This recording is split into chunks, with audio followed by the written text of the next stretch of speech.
Hi guys! Share ko lang para sa mga LGBT. Lahat ng LGBT members, kasama na ko doon. Mahirap daw pag tanda natin na wala daw tayong kasama sa buhay. Wala daw mag-aalaga. Pag nagkasakit, walang mag-asikaso. Para sa akin naman, kahit bakla ka, basta pagandaan mo lang kung kailan ka tumanda, pagtanda mo, meron kang nakareserve na kahit paano ipon, may ipon kang pera. Kapag nakasakit ka, meron kang pangbili ng gamot, no problem.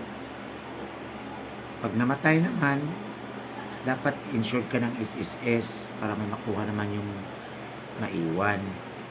Kasi para sa akin, sa dami ko namang nakilala na may asawa, may mga anak, kung bakit naging kawawa rin sila bandang huli.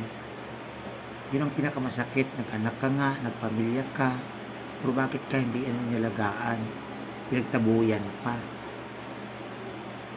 So, wala yun sa may asawa ka, o single ka, tumanda ka mag-isa, dahil yun na may ginusto mo sa buhay mo.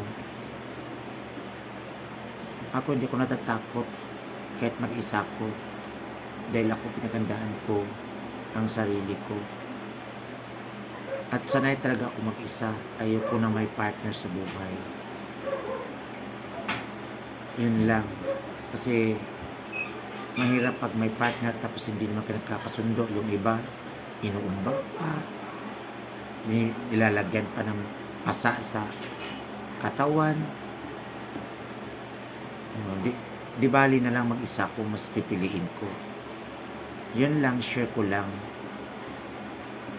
Para anong masasabi nyo rin sa videos ko. Comment na mga mga kabeks ko. Yun lang, bye!